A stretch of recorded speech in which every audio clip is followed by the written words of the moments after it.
gusto lang akong sagutin na request. Sabi niya, "Hello ma'am, pa-help naman. Bakit po lagi na lang walang gana ang misis ko tuwing inaaya ko siya makipagtalik? Minsan naiisip ko na lang na mambabae.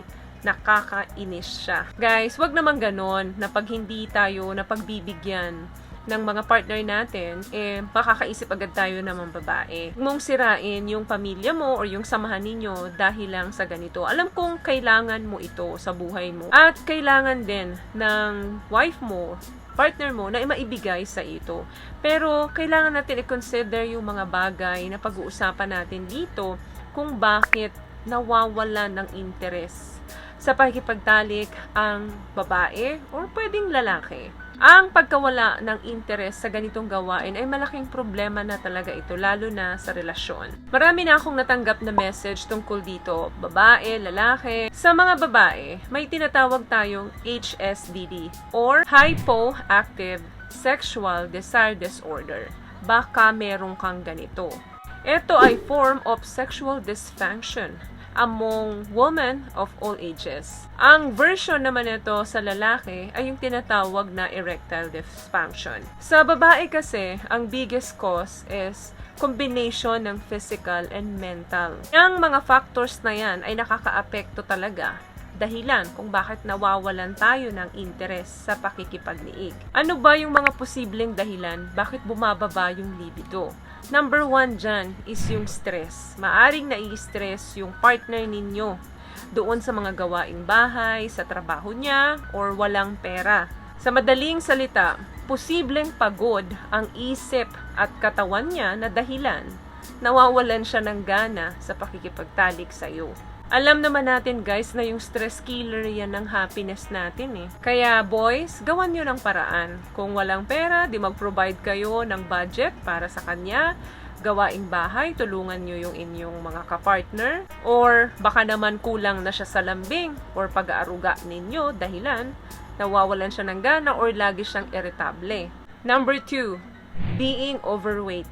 Minsan, syempre, napapabayaan natin yung katawan natin dahil nasa bahay lang naman tayo. Lalo na ngayong pandemic, 'di ba? So, nasubsob talaga tayo sa 4 na sulok ng bahay natin.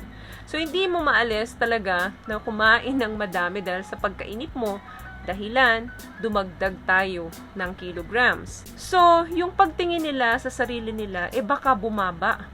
Tingin nila hindi na sila maganda. Tingin nila hindi na sila tulad nung dati. So, yung pagbaba ng self-esteem ay isa rin yan sa dahilan kung bakit nawawalan siya ng interes. Number 3, fatigue or pagod.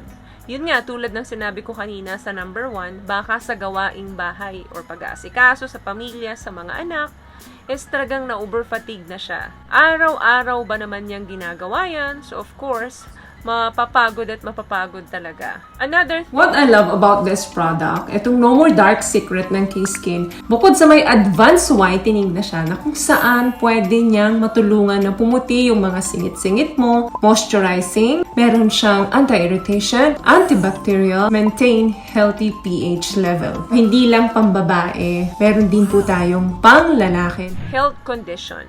Baka naman may sakit po ang inyong asawa, high blood or kaya diabetic or may problem sa thyroid or rayuma, ganyan. So, possible na makaapekto talaga to sa pagkawala ng interest niya. Mga bagay na ganyan boys, dapat kinoconsider natin yan. Vice versa, ganun din ang mga babae. Kung meron kayong partner na nawawala ng gana sa ganito is you have to consider this. Syempre, halimbawang may rayuma yan. Of course, masakit yan. Hindi nila magawa yung pakikipagniig sa inyo. Gawa nga ng may pain silang nararamdaman. So, mas pipiliin na lang nilang umupo or magpahinga kesa makipagbakbakan pa sa inyo. Bakbakan talaga yung term natin, no? Another thing, depression. Malaki pong, factor bakit nawawala ng interes ang isang tao sa pakikipagtalik gawa ng may pinagdadaanan siyang depression na minsan hindi natin alam. Baka may hypertension siya or anxiety, yung mga kinatatakutan niyang bagay, or may mga pinagdadaanan siyang problema na hindi lang niya masabi sa inyo. Lalo na itong during pandemic, 'di ba? Struggle talaga ang buhay. So yung worries mo, lahat nagpa-pop up sa ulo mo. So pag nagkaroon tayo ng depression, tumataas yung stress level natin. At bumababa naman yung libido natin. Another thing, eto mahalaga to guys, relationship issue. Baka naman meron kayong issue sa inyong pagsasama or dyan sa relasyon ninyo na hindi nyo pa nasusolve, na dinadamdam ng mga kapartner nyo hanggang ngayon. Hindi nyo pa napag-uusapan. Dahilan kung bakit wala siyang gana sa'yo. Baka may mga issue or away kayo na hindi nalagyan ng closure. Maari din na wala ang tiwala niya sa'yo, kaya ayaw niya nang ipagkatiwala yung katawan niya sa'yo. Halimbawa, may nangaliwa na hindi pa rin nabubura sa isip nung partner ninyo. Dinadamdam niya yon hanggang ngayon. So, kulang kayo guys sa pag-uusap, kaya dapat upuan nyo yan at pag-usapan ninyo. Hindi pangangaliwa ang solusyon dito, boys, girls. Kasi wala namang ibang makakasolve niyan. Hindi yung kapitbahay nyo, kundi kayong dalawa lang. So, yung mga bagay na ganito, napakalaking epekto nito sa relasyon. Kung bakit nawawalan kayo ng gana sa isa't isa. Minsan dumarating pa sa puntong na fall out of love na ang isa. Always remember po that prevention is better than cure.